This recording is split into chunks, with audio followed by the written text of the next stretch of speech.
Allison Ezek-Sonis, I am so excited that you have joined me today in this hot seat interview. I'm excited to get to know you a little bit better. To start off, I'd love to do an introduction. Can you tell me what it is you do here? Yeah, so I'm the collections manager for both botany and mycology. And so I look after the collections, take care of the physical collections and their data, and make sure that they are available for scientists and researchers all over the world. So can you tell me a little bit about what the Garrett Herbarium is and how it relates to the Natural History Museum?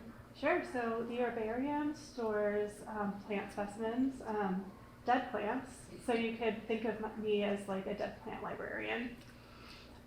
So they're all dead, most of them are pressed flat against paper, and they're available for research, and so we loan them out to folks all over the world and have visiting researchers use them, as well as people online looking at our data and our collections images that we have no idea how they're used.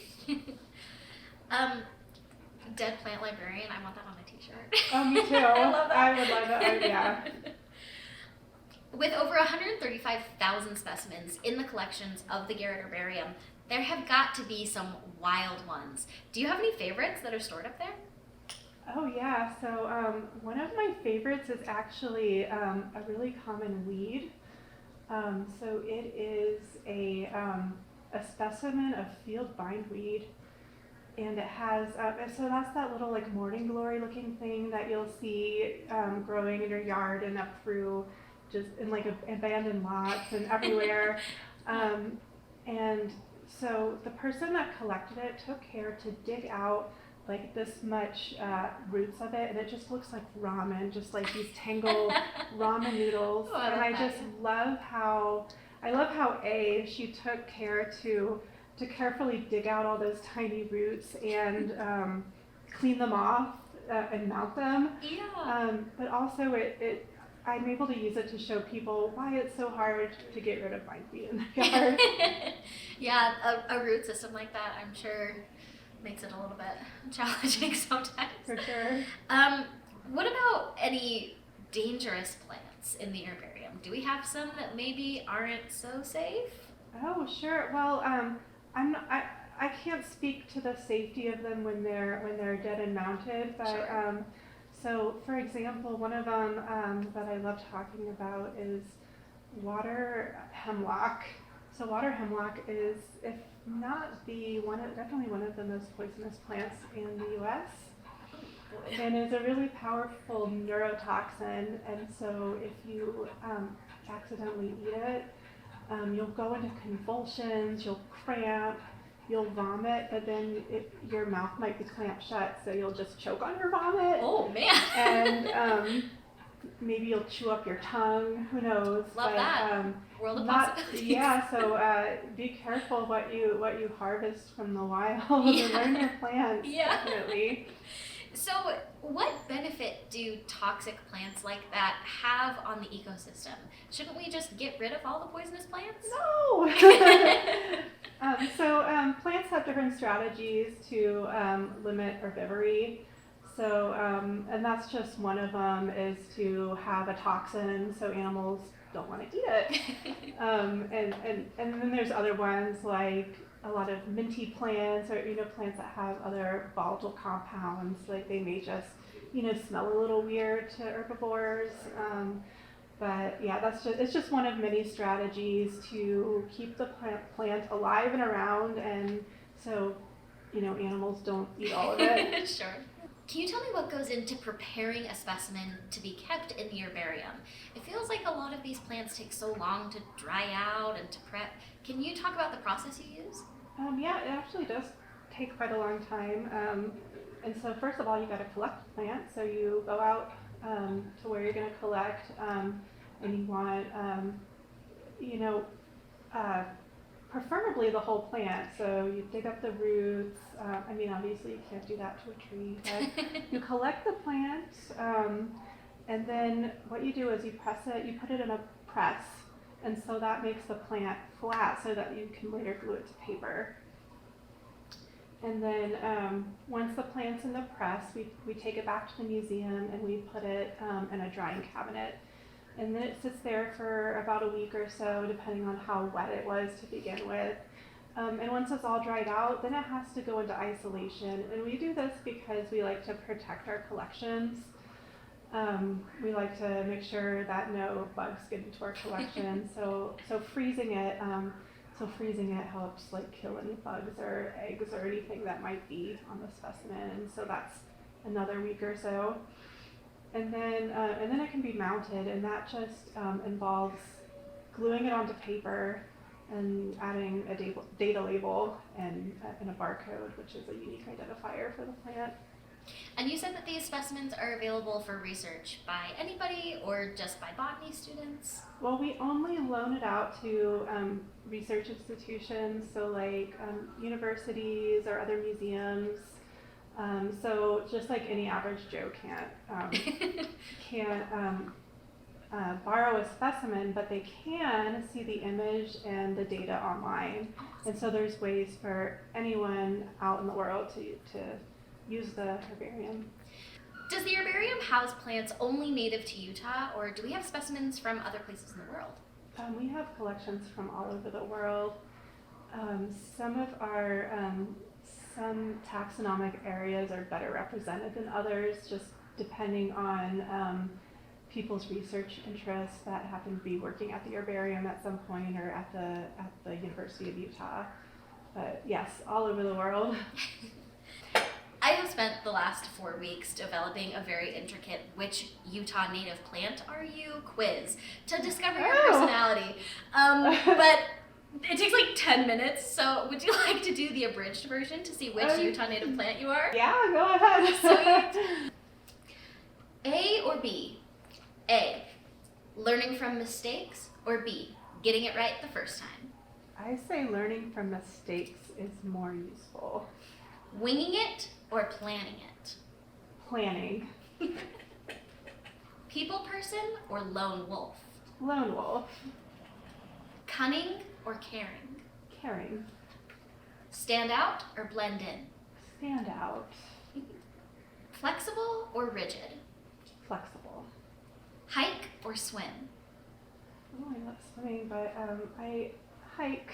There's no plants in the pool. I like that. Leader or follower? Leader. Rebuilding or creating? Creating. Helping your neighbor move or poisoning your neighbor and you moving yourself? Oh my god! That only applies to one specific plant. So Okay. please answer wisely. Helping my neighbor move. Oh Okay, my goodness. fantastic. So you're not that other I'm plant. not Okay. evil. Birds or bugs? Bugs. All right, pardon me a moment while I tally the results. Okay, let's see. My cactus.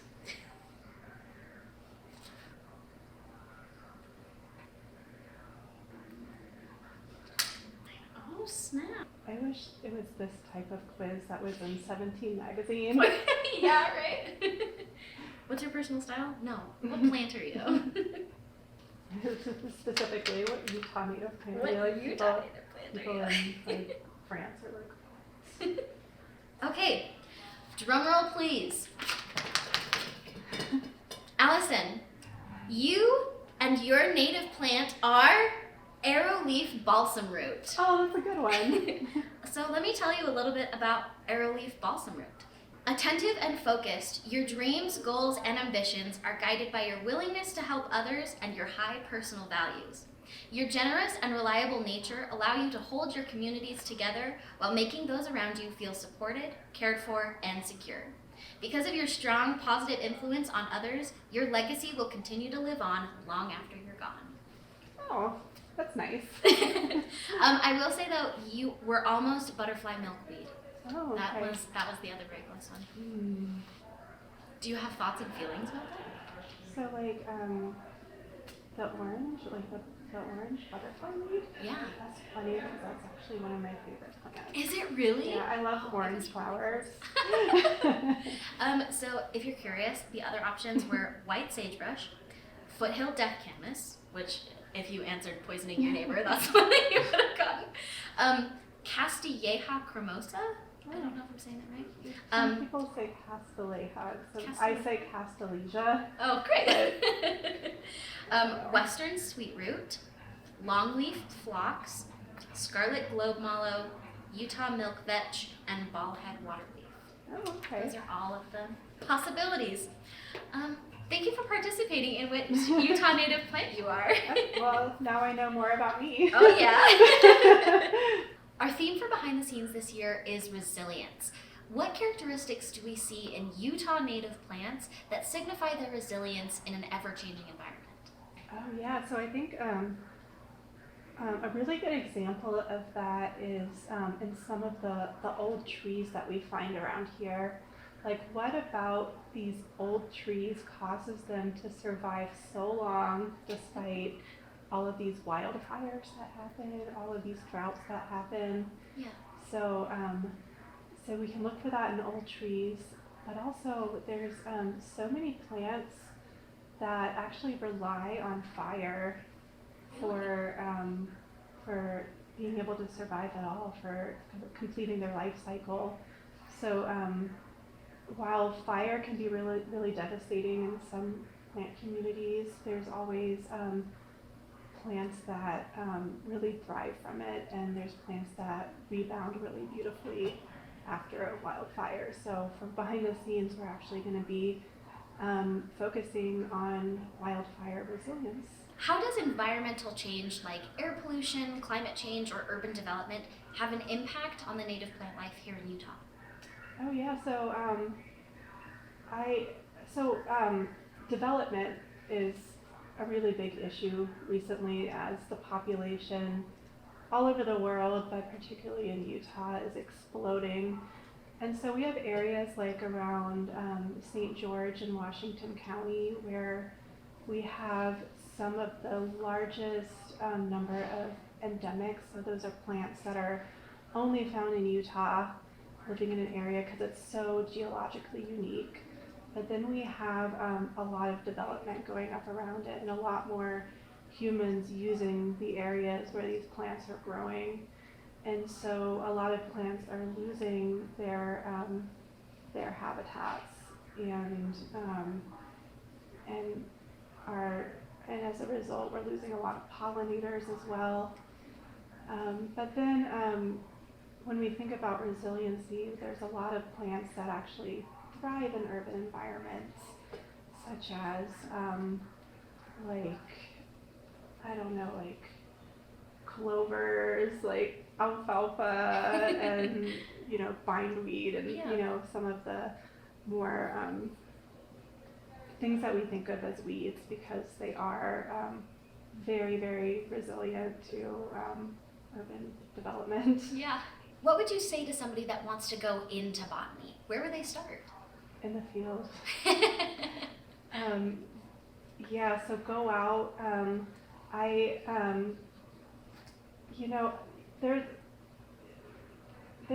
There's a role for lab botanists, but personally I love being in the field, and I think to know plants you have to be around plants, and you have to get out and get to know the plants. Go out with a field guide, with a key, with somebody like me who is a big plant nerd, and just meet the plants, fall in love with them, get to know them.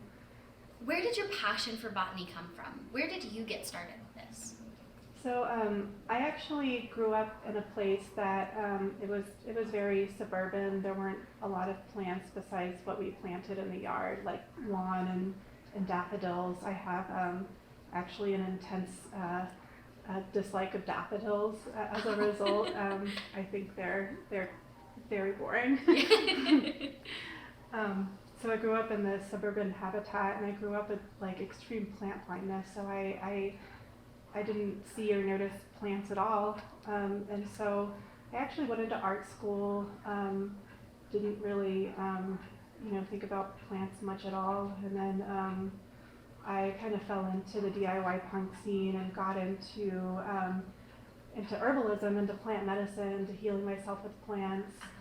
And after a while, I actually got a job just like randomly doing like restoration work, Oh wow. doing like